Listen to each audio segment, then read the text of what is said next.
नमस्कार बच्चों, आप सबका स्वागत है हमारे एरोवेल स्टडी यूट्यूब चैनल पर। और जैसा कि हम लगातार NCERT page bye page series पढ़ते जा रहे हैं और लगातार जो है डेली हमारी एक वीडियो आ रही है, लेकिन कल जो है हमारी एक वीडियो नहीं आ पाई। उसके लिए हम सब आप सबसे क्षमा प्रार्थी है। अब जो है आज जो है बेटा आपको दो वीडियो मिल जाएगी। जैसे कल नहीं आ पाई है तो आज जो है कल की और आज की वीडियो जो है आज ही आपको चैनल पर उपलब्ध हो जाएगी। ठीक है, आज का टॉपिक रहेगा हमारा बेटा गुरु बीजाणु जनन। क्या रहेगा बेटा? गुरु बीजाणु जनन। गुरु बीजाणु जनन क्या होता है? हमने पहले ही बात की, मादा युग्मोद्भिद को क्या कहते हैं बेटा? गुरु बीजाणु कहते हैं। ठीक है, अब गुरु बीजाणु या मादा युग्मोद्भिद का विकास के बारे में बात करेंगे तो गुरु बीजाणु बनने की क्रिया को हम गुरु बीजाणु जनन कहते हैं। और गुरु बीजाणु जनन कैसे होता है बेटा? कि जो एमएमसी सेल है, मात्र जो जनन कोशिकाएं जो होती है उनमें क्या होता है बेटा? अर्धसूत्री विभाजन होता है। क्या होता है? अर्धसूत्री विभाजन होता है। आपको पता है कि अर्धसूत्री विभाजन से कितनी कोशिकाओं का निर्माण होता है? 4 कोशिकाओं का निर्माण होता है। अब एमएमसी सेल टोएन है, डाइप्लॉइड है, तो जैसे ही अर्धसूत्रीय म्यूसिस होगा उसके अंदर तो वो क्या हो जाएगी? हैप्लॉइड में या अर्धसूत्री इसमें अगुणित में क्या हो जाएगी? कन्वर्ट हो जाएगी। अब 4 हमारे पास अगुणित कोशिकाएं या हैप्लॉइड सेल्स हमें प्राप्त हो चुकी है। इन 4 हैप्लॉइड सेल्स में से मात्र एक हैप्लॉइड सेल ही क्या करेगी बेटा? मादा युग्मविद में विकसित होगी। बाकी जो 3 है वो अपृष्ठ कोशिकाएं, या फिर आप ये कह सकते हैं 3 कोशिकाएं जो है पूर्ण तरह से विकसित ना होकर नष्ट हो जाती है। और जो ये मेन कोशिका है जो मादा युग्मोद्भिद या मेल गेमेटोफाइट्स के अंदर जो फीमेल गेमेटोफाइट्स के अंदर जो बदलेगी उसके अंदर जो है उसको क्या करेगी बेटा? ये पोषण प्रदान करेगी। तो क्या होगा बेटा कि अब जो है ये 3 कोशिकाएं इसे पोषण प्रदान कर देगी और ये खुद नष्ट हो जाएगी, अविलुप्त हो जाएगी। अब ये अपना आकार बड़ा कर लेगी। ठीक है, आकार बड़ा करने के बाद अब इसके केंद्रक में क्या होगा बेटा? विभाजन होगा। कौन सा विभाजन? समसूत्री विभाजन। केंद्रक में कौन सा विभाजन होगा बेटा? समसूत्री विभाजन होगा। अब समसूत्री विभाजन के द्वारा क्या होगा बेटा? इसके 2 केंद्रक बनेंगे।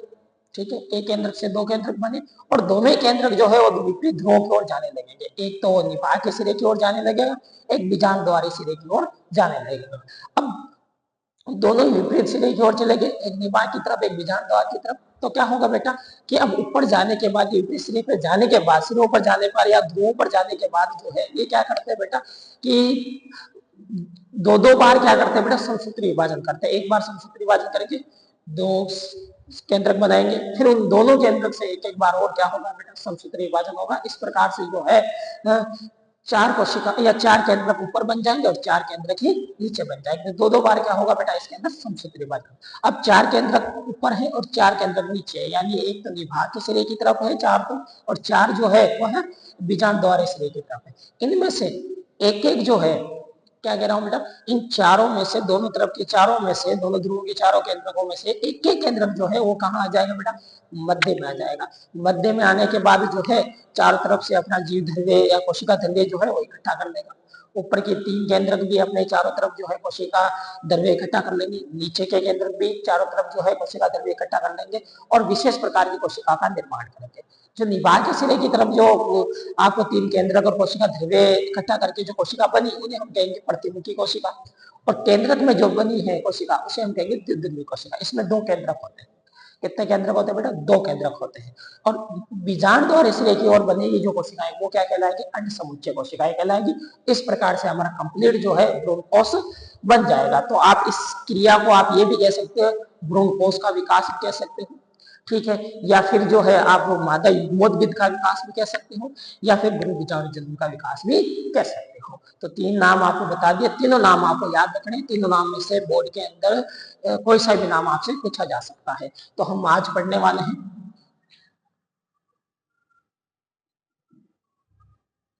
गुरु बीजाणु जनन। गुरु बीजाणु जनन या मादा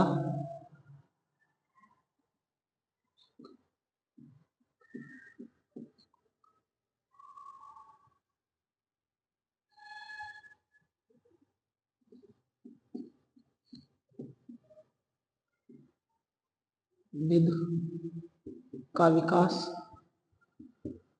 या फिर आप कह सकते हो, या एक और नाम दे सकते हो, भ्रूण कोश का, भ्रूण कोश का विकास। ठीक है, किसका विकास? भ्रूण कोश का विकास। किसका विकास है? भ्रूण कोश का विकास। ठीक है, इसके बारे में पढ़ेंगे। तो सबसे पहले क्या होता है, ध्यान से देखना बेटा, सबसे पहले क्या होता है कि एक कोशिका होती है। ठीक है, यहां मैं कोशिका का निर्माण कर रहा हूं।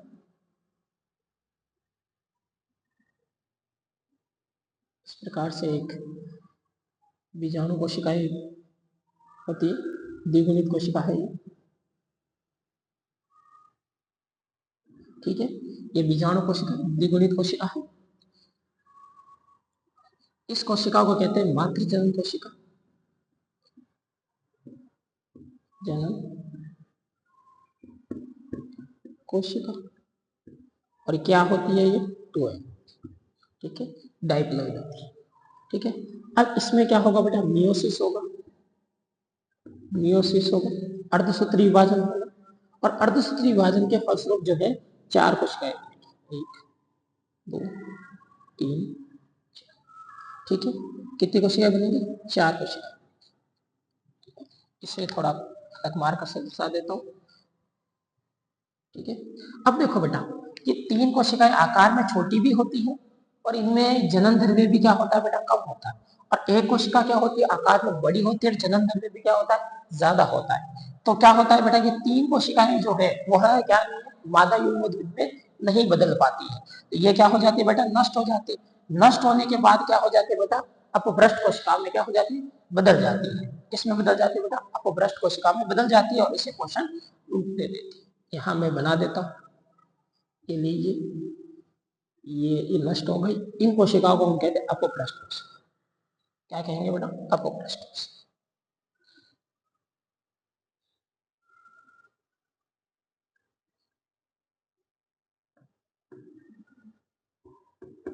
भ्रष्ट कोशिका क्या कहते हैं बेटा? अपभ्रष्ट कोशिका कहते हैं। ये क्या है? ये क्या है भाई? प्रथम गुरु बीजाणु जनन कोशिका है ये। ठीक है,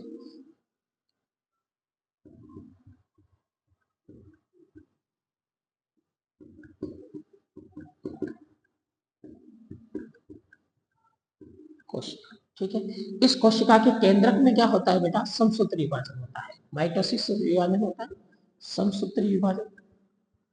कौन सा विभाजन होता है? समसूत्री विभाजन होता है, और 2 केंद्रक बनते हैं। कितने केंद्रक बेटा? 2 केंद्रक बनते हैं। दोनों ही केंद्रक अब क्या हो जाते हैं बेटा? विपरीत ध्रुव की ओर जाने लगते हैं। किस तरफ जाने लगेंगे बेटा? विपरीत ध्रुव की ओर जाने लगेंगे। चले गए विपरीत ध्रुव की ओर जाने के बाद तब क्या करेंगे? 2-2 बार समसूत्री विभाजन करेंगे। कितनी बार? 2-2 बार। एक बार समसूत्री समसूत्री विभाजन, और समसूत्री विभाजन से कितनी कोशिकाएं बनी? 1 2 1 2। फिर वापस क्या होगा? इसके अंदर समसूत्री विभाजन होगा, समसूत्री। ठीक है, समसूत्री विभाजन से एक कोशिका, फिर से 2 कोशिका में, ये वाले भी 2 केंद्र। ठीक है, 2-2 बार होगा, तो यहाँ कितने केंद्र बन जाएंगे? 4 केंद्र। कितने केंद्र बने? 4 केंद्र। उनमें से एक केंद्रक जो है, एक एक केंद्र, ऊपर वाला विभागीय सिरे वाला, सॉरी, विभागीय सिरे वाला, और ऊपर वाला बीजांडे द्वारे सिरे वाला, दोनों ही केंद्रक जो है मध्य में आ जाते हैं।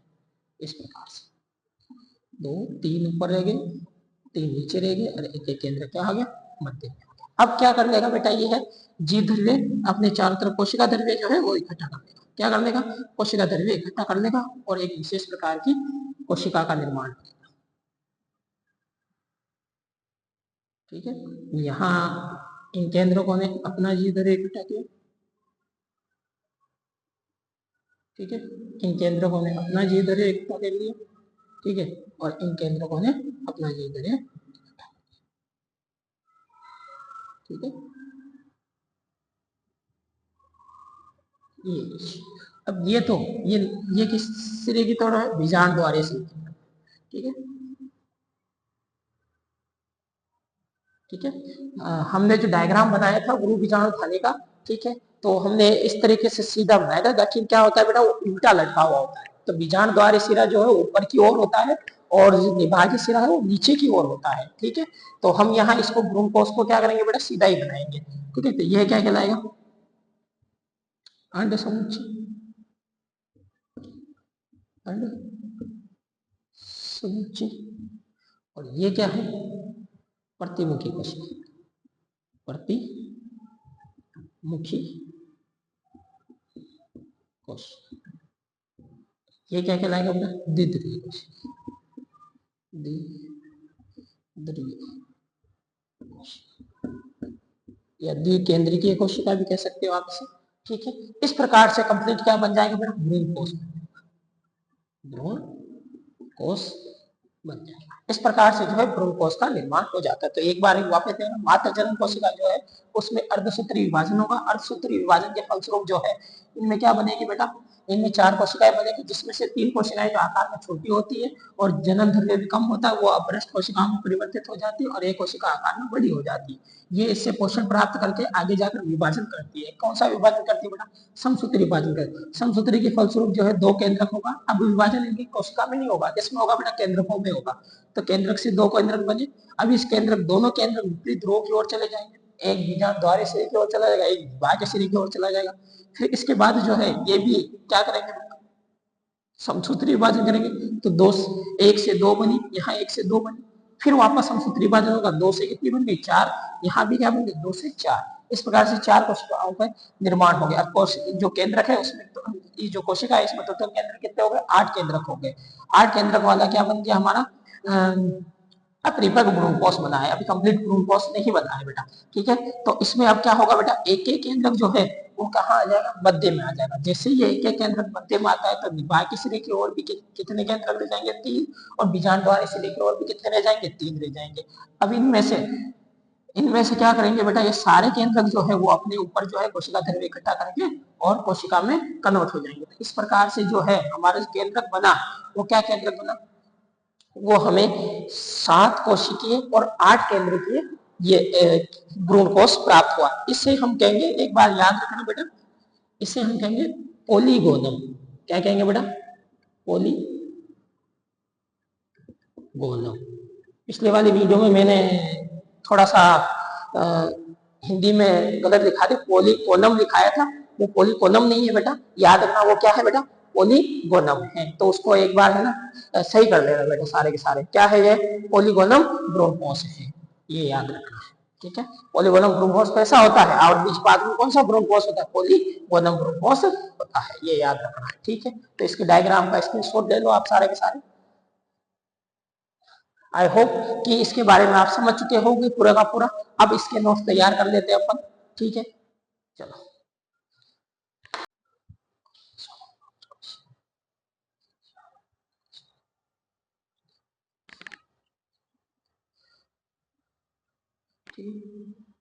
चलो इसकी गुरु बीजाणु मात्र जनन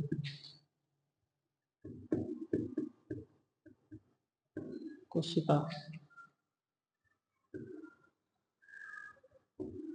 अर्ध सूत्री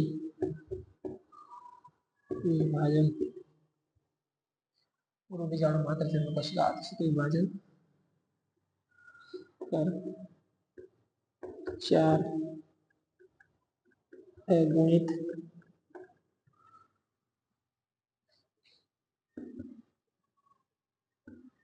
गुरु बीजाणु बीजाणु का निर्माण करती है, गुरु बीजाणु का निर्माण करती है,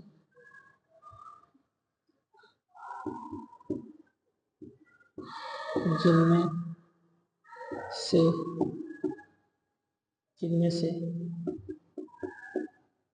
3 गुरु बीजाणु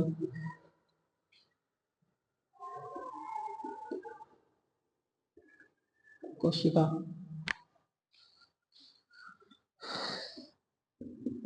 नष्ट होकर अपभ्रष्ट कोशिका में बदल जाती है। यह कोशिका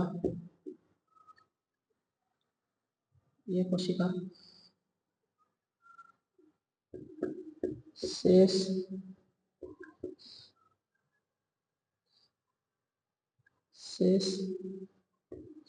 बची ग्रुप बीजाणु को पोषक के रूप में उपलब्ध हो जाती है। अब यह गुरु बीजाणु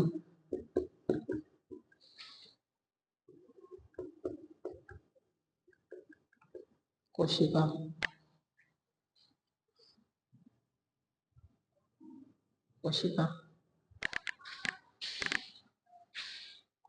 का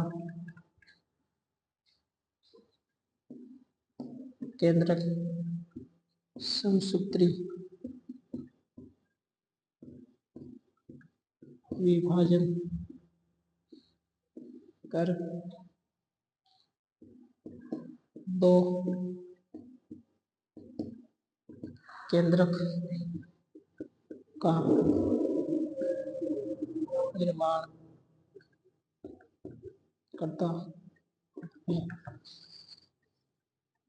यह केंद्रक अब विपरीत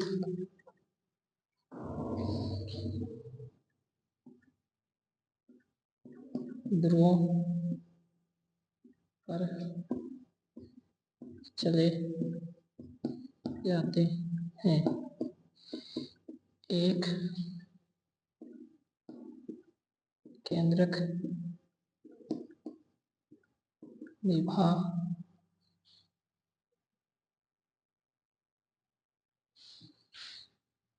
विभागीय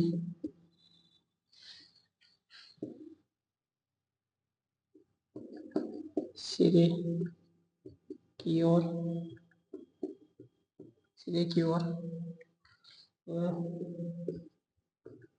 दूसरा केंद्रक बीजांड तार की ओर चला जाता है। दोनों केंद्रक विपरीत ध्रुवों की ओर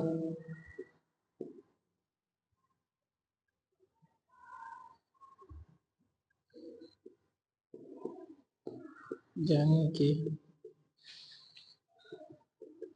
बाद दोनों ध्रुवों की ओर जाने के बाद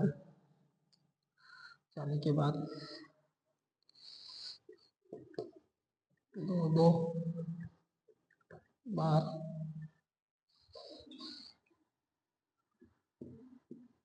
समसूत्री विभाजन करता है। समसूत्री विभाजन करता है और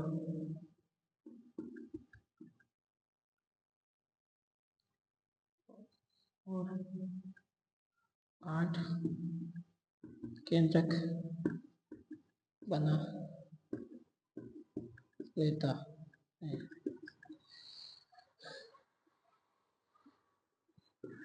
दोनों ध्रुवों के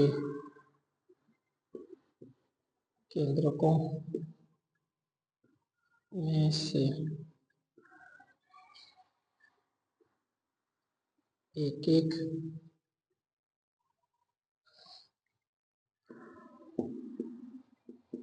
केंद्रक मध्य में आ जाता है। इतनी बात क्लियर है? स्क्रीनशॉट ले लो इसको, फिर आगे बढ़ेंगे। तो देखो, गुरु बीजाणु मात्र जनन कोशिका जो है अर्धसूत्री विभाजन कर 4 अगुणित कोशिका या गुरु बीजाणु का निर्माण करती है, जिनमें से 3 गुरु बीजाणु जो है वो नष्ट होकर अपभ्रष्ट कोशिका में बदल जाती है, जो बाद में क्या करते हैं, गुरु बीजाणु को क्या है, पोषण के रूप में उपलब्ध होती है। ठीक है, अब जो ये जो गुरु बीजाणु जो बची है, ठीक है, इसमें क्या होगा, इसके केंद्रक में क्या होगा बेटा, गुरु बीजाणु का केंद्रक, सॉरी, गुरु बीजाणु का केंद्रक क्या करता है बेटा, समसूत्री विभाजन कर 2 केंद्रकों का निर्माण करता है। ये केंद्रक अब क्या करते हैं, विपरीत ध्रुव की ओर चले जाते हैं। ठीक है, और एक तो जाता है विभाज्य सिरे की ओर जाता है, और एक जो है बेटा ये देखो बीजांड द्वारी सिरे की ओर चला जाता है। दोनों ही केंद्रक जो है विपरीत ध्रुव की ओर जाने के बाद क्या करते हैं बेटा, 2-2 बार समसूत्री विभाजन करते हैं, और कितनी केंद्रक बना लेते हैं, 8 केंद्रक बना लेते हैं। अब दोनों में से एक एक केंद्रक जो है वो क्या आ जाता है, वापस मध्य में आ जाता है। ठीक है, इतनी बात क्लियर हो गई है? इसका स्क्रीनशॉट ले लो। अब जो है आगे पढ़ते हैं।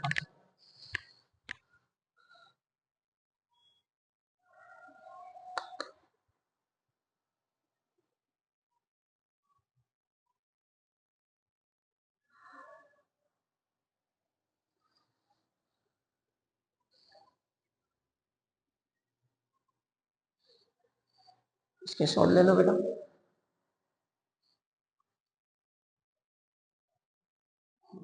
सॉरी, साइड का थोड़ा कट गया था, तो आप वापस उस तरफ मैंने कैमरा कर दिया है, आप इसके शॉट ले लो वापस दोबारा। ठीक है, क्लियर है बात?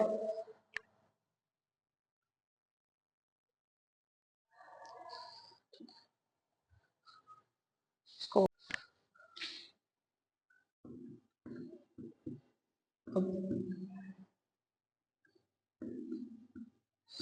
सभी केंद्रक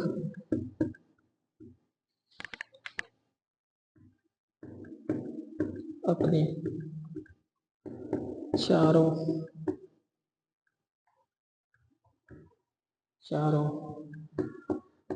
और कोशिका ध्रुवे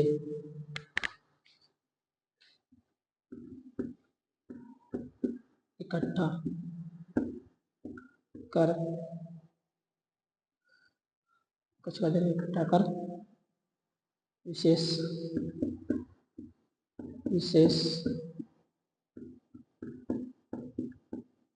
कोशिकाओं का निर्माण कर लेती हैं। मध्य में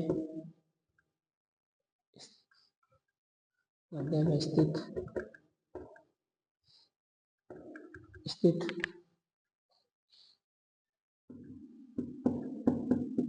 कोशिका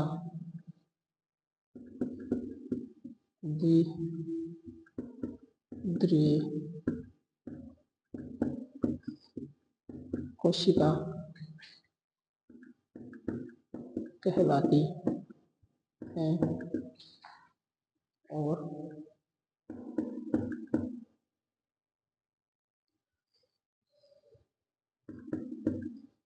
विभाग सिरे की ओर स्थित कोशिका, स्थित कोशिका, बाक्सीय की ओर स्थित कोशिका, प्रतिमुखी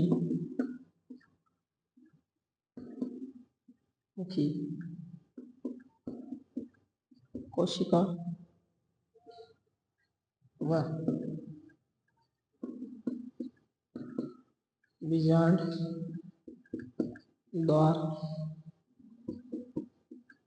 श्री की ओर स्थित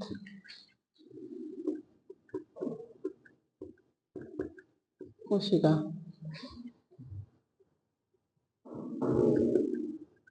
अंड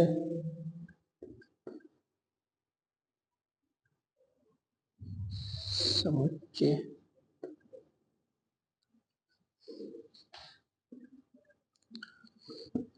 कहलाती है, अंड समुच्चय कहलाती है।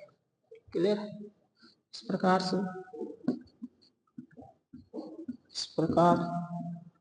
से एक ग्रुप बीजाणु मात्र जनन कोशिका से एक ही भ्रूण कोश का निर्माण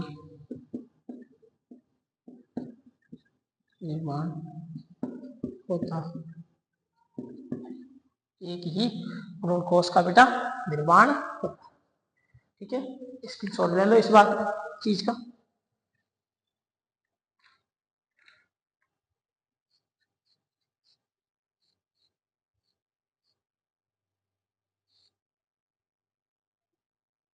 ठीक है, अब देखो बेटा क्या है, एक बीजाणु मात्र जन्म कोशिका से कितना भ्रूण कोश का निर्माण हो रहा है? एक ही भ्रूण कोश का निर्माण हो रहा है।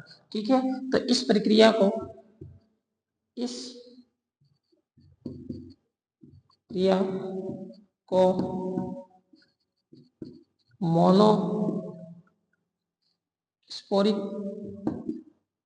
मोनोस्पोरिक या एक बीजाणुक कहते हैं। समझिए बात को, ऐसी प्रक्रिया जिसमें एक बन रहा है तो वो क्या कहलाएगा? मोनोस्पोरिक कहलाएगा। एक ही बीजाणु बन रहा है, एक बीजाणु से, ठीक है, एक ही भ्रूण कोश बन रहा है तो क्या कहलाएगा? मोनोस्पोरिक कहलाएगा। ठीक है, तो आप देख लो इसके बारे में। ठीक है, तो आज के लिए बेटा इतना ही, धन्यवाद। हाँ, यदि हमारी वीडियो पसंद आ रही है आपको, लगातार हमारे नोट्स अच्छे लग रहे हैं आपको, तो हमारे चैनल को बेटा सब्सक्राइब कीजिए, लाइक कीजिए, ज्यादा से ज्यादा इस वीडियो को शेयर कीजिए। ठीक है, धन्यवाद।